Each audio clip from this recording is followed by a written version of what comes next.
मैं पिछले 13 सालों से ट्रक चला रहा था। मेरी खासियत थी कि मैं बहुत कीमती सामान को ट्रक्स में ले जाता था।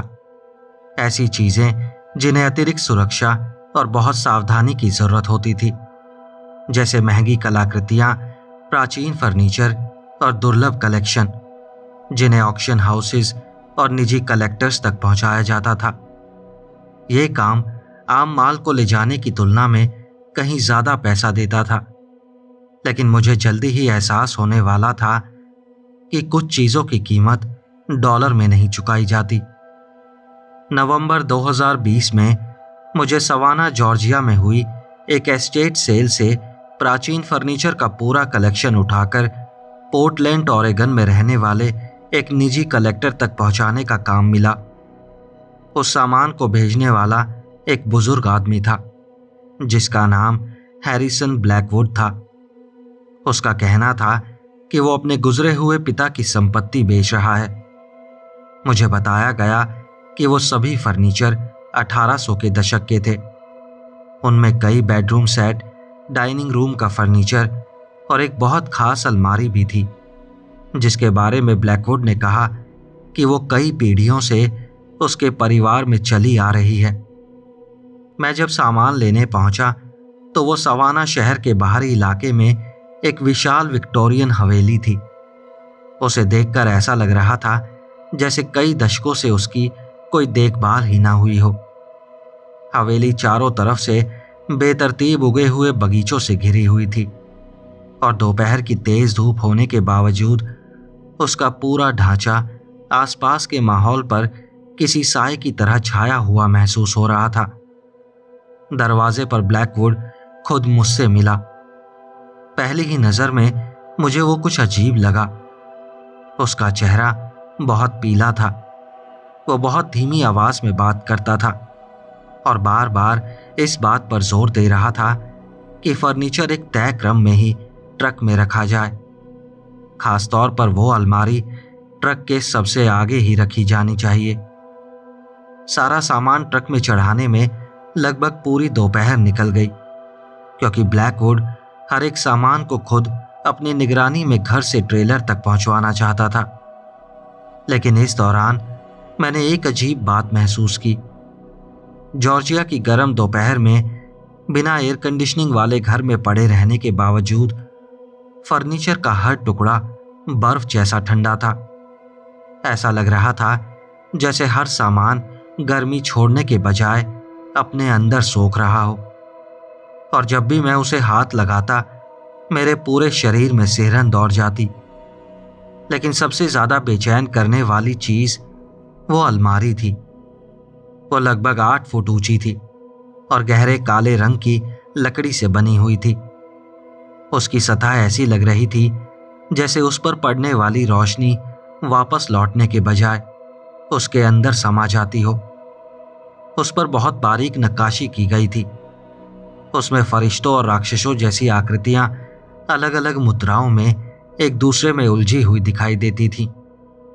लेकिन मुझे सबसे ज्यादा बेचैन इस बात ने किया कि उन आकृतियों का रूप देखने के कोण के साथ बदलता हुआ महसूस होता था।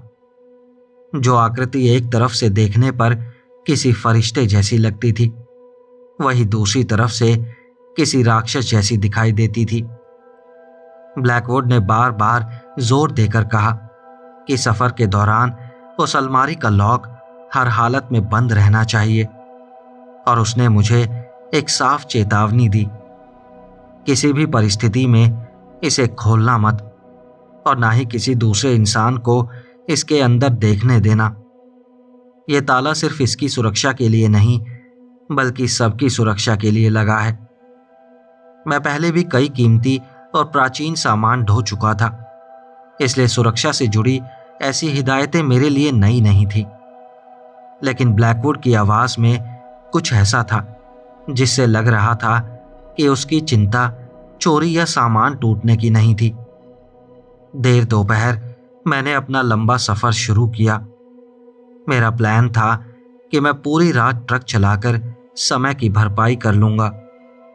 शुरुआत के कुछ घंटे सब कुछ बिल्कुल नॉर्मल रहा, लेकिन जैसे जैसे रात गहराने लगी ट्रेलर के अंदर से कुछ अजीब आवाजें आने लगी। पहले तो मैंने सोचा कि शायद रास्ते की वजह से फर्नीचर अपनी जगह थोड़ा बहुत हिल रहा होगा, लेकिन जब मैंने ध्यान से सुना तो वो आवाजें नॉर्मल नहीं लगी। ऐसा लग रहा था जैसे लकड़ी चरमरा रही हो, लेकिन वो सड़क के झटकों या मौसम की वजह से नहीं था। उन आवाजों में एक अजीब लय थी, जैसे ट्रेलर के अंदर कोई धीरे धीरे इधर उधर चल रहा हो। करीब आधी रात को मैं सड़क के किनारे रुका ताकि सामान की जांच कर सकूं, लेकिन वहां मैंने जो देखा उससे मेरे शरीर का खून जैसे जम गया। कई छोटे फर्नीचर अपनी जगह से खिसक चुके थे, जबकि उन्हें भारी भरकम पट्टियों से अच्छी तरह से बांधा गया था। लेकिन इससे भी ज्यादा डरावनी बात थी उस अलमारी की हालत। वो भारी अलमारी अपनी जगह से हिली तक नहीं थी, लेकिन उसका ताला, जिसे लेकर ब्लैकवुड इतना परेशान था, अब खुला हुआ लटक रहा था। मुझे पूरा यकीन था कि सामान चढ़ाते समय ताला अच्छी तरह बंद था। सफर के दौरान उसका अपने आप खुल जाना लगभग नामुमकिन था। मैं धीरे धीरे उस अलमारी के पास गया। ट्रेलर की बैकलाइट की हल्की रोशनी में उसकी नक्काशी पहले से कहीं ज्यादा उभरी हुई दिखाई दे रही थी। उन आकृतियों के चेहरे अब कहीं ज्यादा डरावने और लगभग जिंदा जैसे लग रहे थे। मैंने आगे जांच ना करने का फैसला किया। मैंने जल्दी से ताला बंद किया, बाकी सामान दोबारा कसकर बांधा और वापस सफर पर निकल गया। लेकिन पूरी रात ट्रेलर से आती आवाजें बंद नहीं हुई, बल्कि अब वो पहले से कहीं ज्यादा साफ और डरावनी हो चुकी थी। कुछ देर बाद मुझे ऐसा सुनाई देने लगा जैसे अलमारी के अंदर से कई लोगों के दबे हुए स्वर में बातचीत हो रही हो, मानो कई लोग उसके अंदर फंसे हों और एक दूसरे से बात करने की कोशिश कर रहे हों। सुबह करीब 3 बजे जब मैं अरकानसस के एक सुनसान हिस्से से गुजर रहा था, तभी मुझे एक ऐसी आवाज सुनाई दी कि मैंने तुरंत जोर से ब्रेक लगाए और ट्रक सड़क के किनारे रोक दिया। उसके ट्रेलर के अंदर से एक औरत की चीख साफ साफ सुनाई दे रही थी। वो कोई छोटी सी चीख नहीं थी, बल्कि दर्द से भरी लंबी चीख थी, जो सीधे उसी अलमारी के अंदर से आती हुई लग रही थी। मैं कई मिनट तक ट्रक का इंजन चालू रखे वहीं बैठा सुनता रहा, लेकिन फिर अचानक सब कुछ पूरी तरह शांत हो गया। मैंने तुरंत उस नंबर पर फोन किया जो ब्लैकवुड ने दिया था, लेकिन वो नंबर बंद था। इसके बाद मैंने पोर्टलैंड वाले उस ऑक्शन हाउस में फोन किया जहां वो सामान पहुंचाया जाना था, लेकिन वहां से जो जवाब मिला उसने मेरे पैरों तले जमीन खिसका दी। उन्होंने कहा कि वो हैरिसन ब्लैकवुड नाम के किसी आदमी को नहीं जानते और जॉर्जिया से किसी फर्नीचर की डिलीवरी भी तय नहीं थी। अब मुझे समझ आने लगा था कि शायद मुझसे उस सामान और उस पूरी डिलीवरी के बारे में झूठ बोला गया था। जब मैं ट्रक में बैठा ये सोच रहा था कि अब आगे क्या करूं, तभी मेरी नज़र ट्रेलर और केबिन के बीच की खिड़की पर पड़ी। ट्रेलर में आगे रखी हुई अलमारी, जो पीछे की खिड़की से हल्की सी दिखाई दे रही थी, धीरे धीरे आगे पीछे हिलती हुई लग रही थी।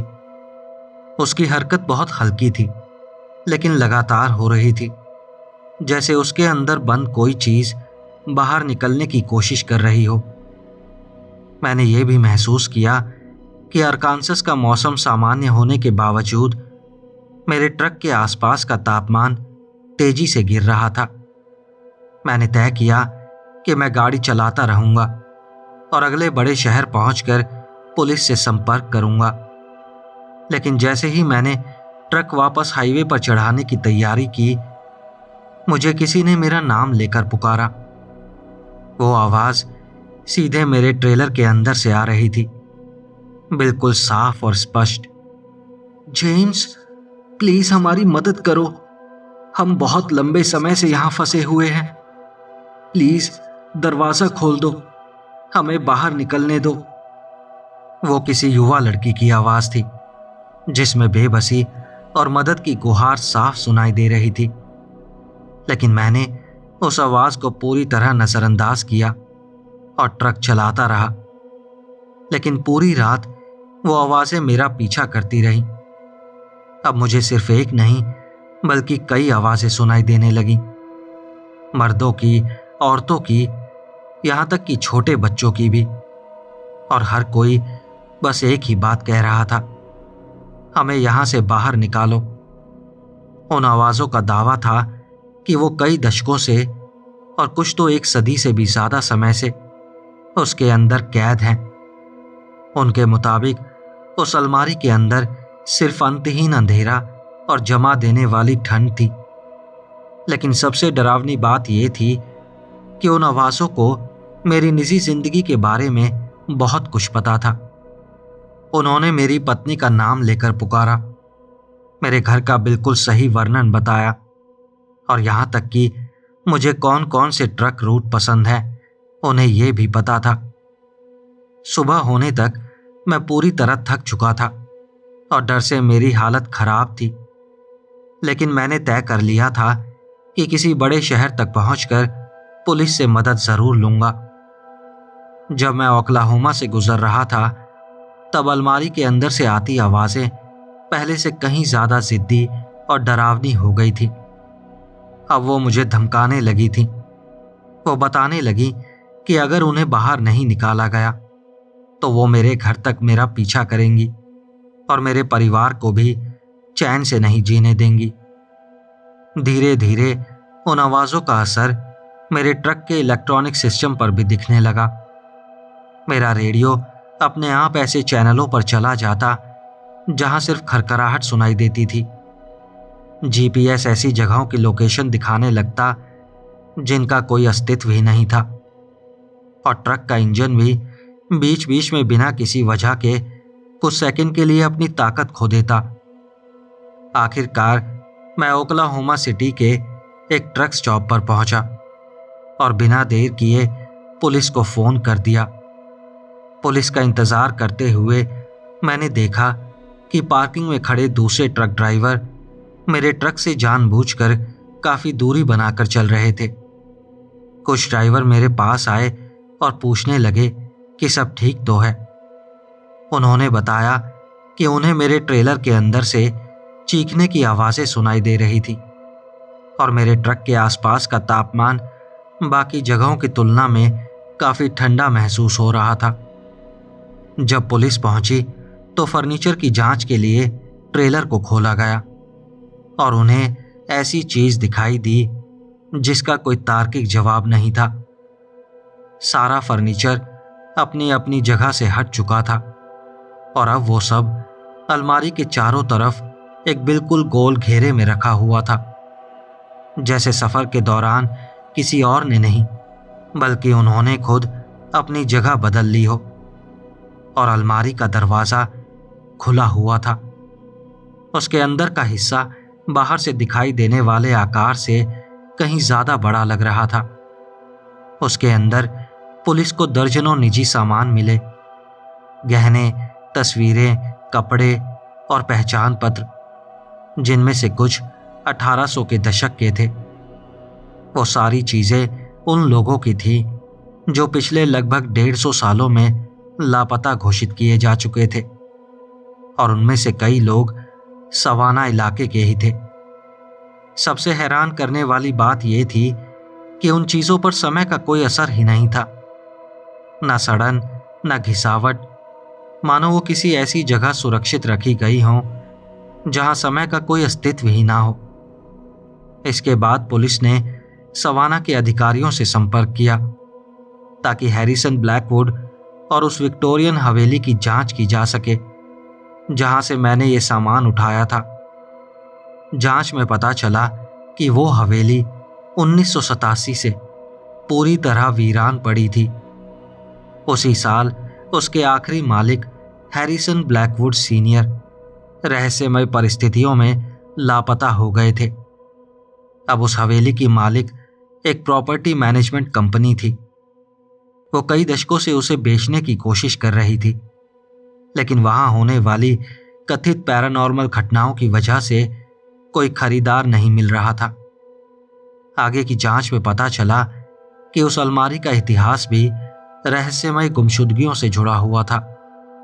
पुराने रिकॉर्ड्स बताते हैं कि 1850 के दशक में वो अलमारी सवाना के एक अमीर परिवार के पास थी और उस दौरान 1 दर्जन से भी ज्यादा लोग रहस्यमय तरीके से गायब हो गए थे।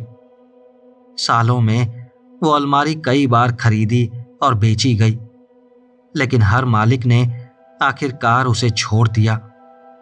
वजह थी उसके साथ होने वाली डरावनी और अलौकिक घटनाएं।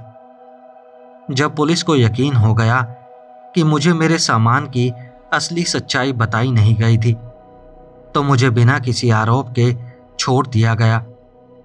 उस पूरे फर्नीचर को पुलिस ने सबूत के तौर पर अपने कब्जे में ले लिया और बाद में उसे उन पैरानॉर्मल विशेषज्ञों की टीम को सौंप दिया जो कथित तौर पर शापित वस्तुओं की जांच करती थी। आखिरकार उस अलमारी और बाकी फर्नीचर को नियंत्रित तरीके से जलाकर नष्ट कर दिया गया, लेकिन वहां मौजूद लोगों के मुताबिक वो आग सामान्य नहीं थी। उसकी लपटें नीले रंग की थी और जब तक पूरा फर्नीचर राख नहीं बन गया, तब तक आग के अंदर से लगातार चीखों की आवाजें आती रही। उस घटना के तुरंत बाद मैंने लंबी दूरी तक ट्रक चलाने का काम हमेशा के लिए छोड़ दिया। अब मैं एक स्थानीय डिलीवरी कंपनी में काम करता हूं, जहां सिर्फ पूरी तरह वेरीफाइड और डॉक्यूमेंट्स वाले सामान को ही ले जाना होता है। आज मैं ट्रक ड्राइवरों की सुरक्षा के लिए भी काम करता हूं। मैं अक्सर दूसरे ड्राइवर्स को सलाह देता हूं कि कोई भी असामान्य या ज़्यादा पैसे देने वाला माल लेने से पहले भेजने वाले और सामान की पूरी तरह जांच जरूर करें। लेकिन मेरी कहानी का सबसे डरावना हिस्सा अभी बाकी था। पुलिस कभी भी उस आदमी को ढूंढ नहीं पाई जिसने खुद को हैरिसन ब्लैकवुड बताया था। यहां तक कि उसकी असली पहचान भी कभी पता नहीं चल सकी। सवाना वाली हवेली के सिक्योरिटी कैमरों में मेरा वहां पहुंचना तो रिकॉर्ड हुआ था, लेकिन पूरी रिकॉर्डिंग में मेरे अलावा वहां कोई दूसरा इंसान दिखाई ही नहीं दिया। वीडियो देखने पर ऐसा लग रहा था जैसे मैं अकेला ही फर्नीचर ट्रक में चढ़ा रहा हूं और किसी ऐसे व्यक्ति से बातें कर रहा हूं जो वहां मौजूद ही नहीं था। उस घटना के करीब 6 महीने बाद मुझे डाक से एक पार्सल मिला। उसके अंदर लकड़ी की एक छोटी सी मूर्ति थी जिसकी नक्काशी बिल्कुल उसी अलमारी जैसी थी, और सबसे डरावनी बात यह थी कि वो मूर्ति बिल्कुल मेरी जैसी दिखती थी। उसके साथ एक चिट्ठी भी थी जिस पर लिखा था, आपकी सेवा के लिए धन्यवाद। हमारा कलेक्शन लगातार बढ़ रहा है और हमें हमेशा भरोसेमंद परिवहन की जरूरत रहती है। उस पार्सल पर भेजने वाले का कोई पता नहीं था, सिर्फ सवाना का डाक चिन्ह लगा था। लेकिन डाक विभाग के रिकॉर्ड में ऐसा कोई पार्सल कभी दर्ज ही नहीं हुआ था। आज भी मैं उस मूर्ति को बैंक के एक सुरक्षित लॉकर में बंद रखता हूं, लेकिन देर रात कभी कभी मुझे ऐसे फोन आते हैं जिनमें लोग कहते हैं कि वो कहीं फंसे हुए हैं और उन्हें भी उस संग्रह तक पहुंचाने के लिए किसी ट्रक ड्राइवर की जरूरत है। ये सभी कॉल सवाना के एरिया कोड वाले नंबरों से आते हैं, लेकिन जब मैं उन नंबरों पर वापस फोन करता हूं तो हर बार वो नंबर बंद मिलते हैं। मेरा मानना है कि मुझे जानबूझकर इसलिए चुना गया था क्योंकि मेरी पहचान एक ऐसे ड्राइवर की थी जो महंगा और अजीब सामान बिना सवाल किए ढो लेता था। और मुझे आज भी यकीन है कि मेरे जैसे कई दूसरे ट्रक ड्राइवर भी शायद ऐसे ही किसी अलौकिक जाल का शिकार बन चुके होंगे।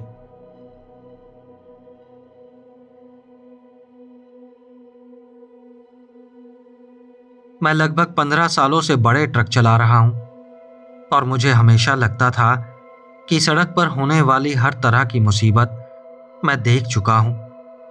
खराब मौसम, लापरवाह और खतरनाक ड्राइवर, सुनसान जगहों पर ट्रक का खराब हो जाना, आप जो सोच सकते हो वो सब मेरे साथ हो चुका था। लेकिन 3 साल पहले अरकानसस से गुजरने वाले इंटरस्टेट 40 पर मेरे साथ जो हुआ, उसके बारे में सोचते ही आज भी मेरे हाथ कांपने लगते हैं। आज भी कुछ रातों में मेरी नींद अचानक खुल जाती है। पूरा शरीर ठंडे पसीने से भीगा होता है, क्योंकि मुझे सीबी रेडियो पर सुनाई दी वो आवाज़ याद आ जाती है, और वो भी जो उस रात मेरे साथ होने ही वाला था। अक्टूबर महीने का आखिरी दौर था। रात के करीब 2 बजे थे और मैं लिटिल रॉक से ओक्लाहोमा सिटी तक इलेक्ट्रॉनिक्स का माल लेकर जा रहा था। अरकानसस से गुजरने वाला इंटरस्टेट 40 का हिस्सा रात में बहुत सुनसान हो जाता है, खासकर रसलविल और फोर्ट स्मिथ के बीच। हाईवे के दोनों तरफ बसंतहीन काले जंगल थे और कभी कभार हर 10 या 15 मिनट में कोई एक ट्रक सामने वाली लेन से गुजर जाता था। ऐसा अकेलापन जिसे ज्यादातर लोग शायद कभी महसूस ही नहीं कर पाते, जब तक कि उनकी रोजी रोटी ट्रक चलाने से ना जुड़ी हो। मैं उस सुबह 6 बजे से लगातार सड़क पर था, इसलिए अब तक मैं पूरी तरह थक चुका था। आंखों में जलन होने लगी थी और उन्हें खुला रखना भी बहुत मुश्किल हो रहा था। मैं फोर्ट स्मिथ से करीब 40 मील दूर था और तभी सीबी रेडियो के चैनल 19 पर एक आवाज़ सुनाई दी। यह वही चैनल है जिसे लगभग हर ट्रक ड्राइवर हमेशा सुनता रहता है। वो एक लड़की की आवाज़ थी और उसकी आवाज़ में ऐसा डर था कि सुनकर ही रोंगटे खड़े हो जाएं। प्लीज कोई मेरी मदद कीजिए, वो बार बार कह रही थी। उसकी आवाज रोने की वजह से टूट रही थी। मेरी कार खराब हो गई है और मैं सड़क के किनारे फंसी हुई हूं। इंजन में कुछ गड़बड़ है। लाख कोशिश कर रही हूं लेकिन स्टार्ट ही नहीं हो रही। मैं यहां अकेली हूं और डर के मारे मेरी जान निकल रही है। अगर कोई मेरी आवाज सुन पा रहा है तो प्लीज मेरी मदद करो। मेरी भी एक बेटी है और उसकी उम्र भी लगभग उतनी ही है जितनी इस लड़की की आवाज से लग रही थी, शायद 20-22 साल। उसे सुनते ही मेरा दिल पिघल गया। मैं अच्छी तरह जानता हूं कि आधी रात में अंधेरे हाईवे पर किसी जवान लड़की का अकेले फंस जाना कितना खतरनाक हो सकता है। मैंने बिना एक पल गंवाए सीबी का हैंडसेट उठाया और उसका जवाब दिया। This is sonar express, interstate 40 पर ईस्ट की तरफ जा रहा हूं। मैंने अपनी कंपनी का नाम बताते हुए कहा। मैं आपकी आवाज़ सुन सकता हूं मैडम। आप अभी कहाँ हैं? मैं रुककर आपकी मदद कर सकता हूं। मेरी आवाज़ सुनते ही उसकी आवाज़ में राहत साफ महसूस होने लगी। भगवान का लाख लाख शुक्र है, आपका बहुत बहुत धन्यवाद। मैं ईस्ट बाउंड वाली साइड पर माइल मार्कर 62 के पास हूँ। मैंने हैजर्ड लाइट्स जला रखी हैं, लेकिन मेरा फ़ोन पूरी तरह बंद हो चुका है। मैं लगभग 1 घंटे से यहीं फंसी हुई हूँ। मुझे तो लगने लगा था कि अब कोई भी नहीं रुकेगा। माइल मार्कर 62 मुझसे सिर्फ करीब 12 मील आगे था, इसलिए मैंने उससे कहा कि मैं लगभग 10 मिनट में वहां पहुंच जाऊंगा। उसने शायद 6 बार मेरा शुक्रिया अदा किया और अब उसका रोना डर की वजह से नहीं, राहत की वजह से लग रहा था। मुझे अच्छा लग रहा था। जैसे कई बार दूसरे ट्रक ड्राइवरों ने मुश्किल वक्त में मेरी मदद की थी, वैसे ही आज मुझे किसी और की मदद करने का मौका मिल रहा था। जैसे जैसे मैं माइल मार्कर 62 के करीब पहुंचा, मैंने ट्रक की रफ्तार कम कर दी और उसकी हैजर्ड लाइट्स ढूंढने लगा। करीब 1/4 मील आगे मुझे उसकी कार की चमकती हुई लाइट्स दिखाई दे गईं। सड़क के दाईं तरफ एक छोटी सी कार खड़ी थी।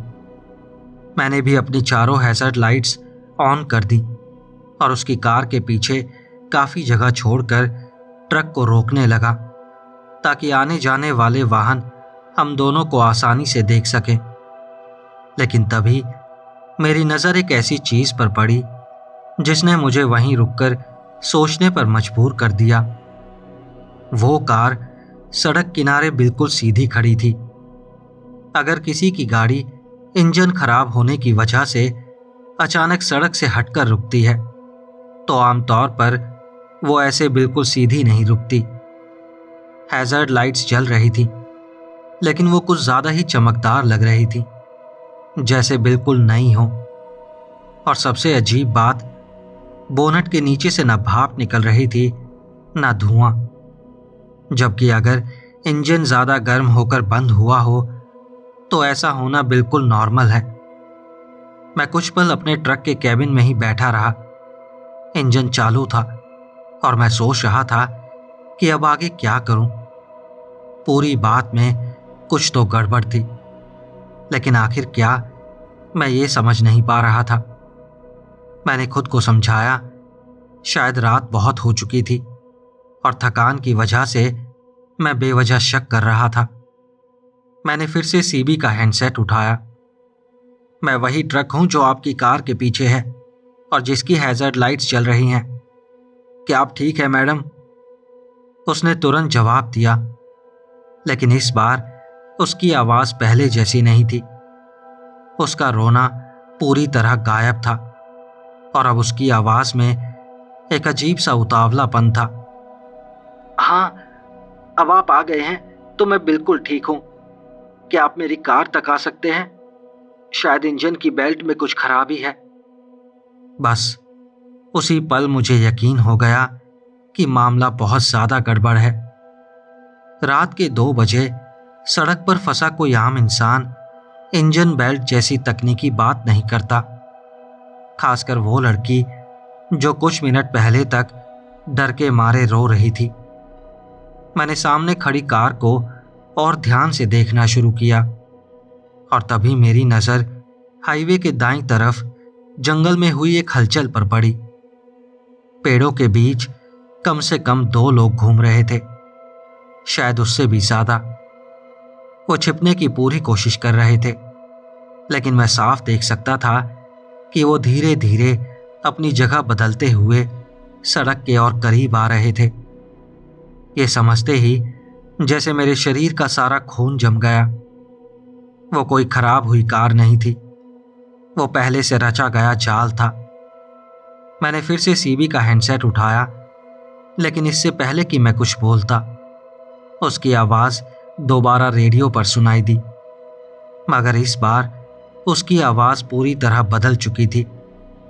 डरी हुई, रोती हुई लड़की गायब थी। उसकी जगह अब कोई ऐसी औरत बोल रही थी जिसकी आवाज ठंडी, शांत और पूरी तरह सोची समझी लग रही थी। इधर आ जाओ ड्राइवर, हमें पता है कि तुम हमें देख चुके हो। बेवजह इस मामले को मुश्किल मत बनाओ। मैंने बिना एक सेकंड गंवाए ट्रक गियर में डाला और पूरी ताकत से एस्केलेरेटर को दबा दिया। 18 पहियों वाला वो भारी ट्रक और 40,000 पाउंड का माल जितनी तेजी से दौड़ सकता था, मैं उतनी तेजी से वापस हाईवे पर चढ़ गया। रियर व्यू मिरर में मैंने देखा कई लोग जंगल से निकलकर सड़क की तरफ दौड़ रहे थे, लेकिन अब बहुत देर हो चुकी थी। मैं उनसे काफी दूर निकल चुका था और लगातार रफ्तार बढ़ा रहा था। कुछ ही पल बाद सीबी रेडियो फिर से चालू हुआ, लेकिन इस बार एक आदमी की आवाज थी जो गुस्से में था और लगातार गालियां दे रहा था। वो मुझे हर तरह की गालियां दे रहा था और धमकी दे रहा था कि अगर मैं कभी उनके हाथ लग गया तो वो मेरे साथ क्या क्या करेंगे। मैंने तुरंत चैनल बदलकर 17 कर दिया और आसपास मौजूद दूसरे ट्रक ड्राइवरों को चेतावनी देने लगा। This is sooner express, interstate 40 per mile marker 62 के पास हूं। उस जगह कुछ लोग ट्रकों पर घात लगाकर हमला करने की कोशिश कर रहे हैं। अगर आपको सड़क किनारे कोई खराब गाड़ी दिखे जिसकी हैज़र्ड लाइट्स जल रही हों तो बिल्कुल भी मत रुकना। दोबारा कह रहा हूं, वो एक जाल है। तभी दूसरी तरफ से एक आवाज आई। वो किसी और ट्रक ड्राइवर की थी। उसकी आवाज से लग रहा था कि वो उम्र में मुझसे काफी बड़ा था। Copy that sooner express. मैं मैवरिक बोल रहा हूं। मैं वेस्ट बाउंड जा रहा हूं और इस वक्त तुमसे लगभग 20 मील दूर हूं। मैं अभी अरकानसस स्टेट पुलिस को कॉल कर रहा हूं। क्या तुम सुरक्षित हो? फिलहाल मैं सुरक्षित हूं, लेकिन वहां कम से कम 3 या 4 लोग थे और उनके पास भी सीबी रेडियो था। मुझे पूरा यकीन है कि वो अभी भी इसी चैनल को सुन रहे होंगे। और सच में कुछ ही सेकंड बाद चैनल नंबर 19 पर फिर से उसी आदमी की गुस्से से भरी आवाज गूंजी। वो लगातार हमें धमकियां दे रहा था और कह रहा था कि उसे इन हाईवे का रास्ता किसी भी पुलिस वाले से बेहतर पता है। मैं और दूसरा ट्रक ड्राइवर दोनों चैनल 17 पर आ गए और तब तक एक दूसरे के संपर्क में रहे जब तक हम दोनों अलग अलग दिशाओं में चलते हुए एक दूसरे के पास से नहीं निकल गए। करीब आधे घंटे बाद मेरे सीबी रेडियो पर अरकानसस स्टेट पुलिस की आवाज आई। वो उस ड्राइवर को बुला रहे थे जिसने इस घात लगाकर किए जाने वाले हमले की सूचना दी थी। मैंने अपनी पहचान बताई और अपनी लोकेशन भी दे दी। उन्होंने बताया कि उनकी कई टीमें माइल मार्कर 62 की तरफ जा चुकी हैं। फिर उन्होंने मुझसे पूछा कि क्या मैं अगले ट्रक स्टॉप पर रुककर अपना बयान दे सकता हूं। मैं फोर्ट स्मिथ के बाहर एक फ्लाइंग जे ट्रक स्टॉप पर उन पुलिस अधिकारियों से मिला, लेकिन वहां उन्होंने जो बात मुझे बताई उसे सुनकर एक बार फिर से मेरे शरीर में सिहरन दौड़ गई। उस हाईवे के उस हिस्से पर ऐसा पहली बार नहीं हुआ था। पिछले 6 महीनों में ऐसे 3 और मामले सामने आ चुके थे। हर बार खराब हुई कार का नाटक किया गया था और सीबी रेडियो के जरिए ट्रक ड्राइवरों को रुकने के लिए फंसाया गया था। एक मामले में टेनेसी का एक ट्रक ड्राइवर, जिसे लगा था कि वो किसी फंसे हुए व्यक्ति की मदद कर रहा है, उसे बुरी तरह पीटा गया और फिर लूट लिया गया। दूसरे मामले में एक ट्रक ड्राइवर को भी समय रहते शक हो गया था और वो ठीक मेरी तरह वहां से निकल भागा। लेकिन तीसरा मामला सबसे ज्यादा डरावना था। मिसूरी का एक ट्रक ड्राइवर बस गायब हो गया था। उसका ट्रक माइल मार्कर 58 पर लावारिस हालत में मिला था, ठीक उस जगह से सिर्फ 4 मील दूर जहां मुझे फंसाने की कोशिश की गई थी। लेकिन वो ड्राइवर आज तक कभी नहीं मिला। पुलिस अधिकारियों का मानना था कि ये सब उसी गिरोह का काम था। शायद पहले की घटनाओं के बाद उस इलाके में पुलिस की नजर बढ़ गई थी, इसलिए उन्होंने अपना ठिकाना कुछ मील आगे हाईवे पर बदल दिया था। उन्होंने बताया कि ये लोग खास तौर पर ट्रक ड्राइवरों को निशाना बनाते थे, क्योंकि हमारे पास अक्सर कैश होता है, महंगा सीबी रेडियो होता है और कई बार ट्रक में कीमती सामान भी होता है। और सबसे बड़ी बात, उन्हें पता था कि ट्रक ड्राइवर मुसीबत में फंसे किसी इंसान की मदद करने के लिए जरूर रुकते हैं। सड़क की दुनिया में यही हमारी परंपरा है। जब पुलिस की टीम माइल मार्कर 62 पर पहुंची, तब तक वो कार वहां से गायब हो चुकी थी। हमलावरों का भी कोई निशान नहीं था, लेकिन जंगल के अंदर उन्हें टायरों के निशान मिले, जिससे पता चलता था कि वहां गाड़ियां छिपा कर रखी गई थी। उन्हें कई सिगरेट के टुकड़े भी मिले, जो इस बात का सबूत थे कि लोग वहां घंटों से इंतजार कर रहे थे। मैंने अपना पूरा बयान दिया और अपनी कॉन्टैक्ट इन्फॉर्मेशन भी छोड़ दी। उन्होंने कहा कि अगर आगे उन्हें किसी और जानकारी की जरूरत हुई तो वो मुझसे संपर्क करेंगे। जब मैं वापस अपने ट्रक की तरफ जा रहा था, तभी एक युवा पुलिस अधिकारी ने मुझे अलग बुलाया। उसने कहा, तुमने सही समय पर वहां से निकलकर बहुत समझदारी दिखाई है। मिसूरी वाले ड्राइवर के साथ जो हुआ, उसे देखकर मुझे नहीं लगता कि ये लोग सिर्फ लूटपाट करते हैं। मुझे लगता है वो उससे कहीं ज्यादा खतरनाक काम करने की भी क्षमता रखते हैं। मैं अपना सफर पूरा करके ओक्लाहोमा सिटी तक तो पहुंच गया, लेकिन उस रात जो होने वाला था उसका ख्याल मेरे दिमाग से निकल नहीं रहा था। सबसे डरावनी बात यह थी कि शुरुआत में उस लड़की की आवाज कितनी असली लग रही थी। वो सचमुच डरी हुई और मदद के लिए बेताब लग रही थी। अगर मैंने उसकी कार में वो अजीब बातें ना देखी होती और जंगल में होती हलचल पर ध्यान न दिया होता, तो शायद मैं खुद अपने पैरों से उनके जाल में चला जाता। उस रात के बाद से मैंने सीबी रेडियो पर मदद की हर पुकार का जवाब देने का अपना तरीका पूरी तरह बदल दिया। आज भी मैं लोगों की मदद करना चाहता हूं, लेकिन अब पहले से कहीं ज्यादा सावधान रहता हूं। अगर कोई कहता है कि उसकी गाड़ी खराब हो गई है, तो मैं सबसे पहले स्टेट पुलिस को सूचना देता हूं और वही उस मामले को संभालते हैं। अगर सच में कोई इमरजेंसी होगी तो पुलिस वैसे भी मुझसे जल्दी वहां पहुंच सकती है, और अगर वो जाल निकला तो शायद मैंने किसी और ड्राइवर की जान बचा दी। मैंने अपने ट्रक में आगे और पीछे दोनों तरफ रिकॉर्डिंग करने वाला डैश कैमरा भी लगवा लिया। साथ ही मैंने अपना रेडियो भी बदल दिया। अब उसमें बातचीत रिकॉर्ड करने की सुविधा है। अगर कभी मेरे साथ दोबारा ऐसा कुछ हुआ तो मैं चाहता हूं कि पुलिस के पास इस्तेमाल करने के लिए ठोस सबूत हो। दोस्तों, अगर आपको ये दोनों कहानियां अच्छी लगी हों तो इस वीडियो को लाइक, हाइप और शेयर करना मत भूलना। कमेंट्स में अपने फीडबैक और सजेशंस भी ज़रूर देना। और अगर ऐसी कहानियां आपसे मिस ना हो, उससे पहले ही चैनल को सब्सक्राइब कर लेना। अगर आप मुझे थोड़ा और सपोर्ट करना चाहते हैं तो आप इस चैनल की मेंबरशिप भी ले सकते हैं।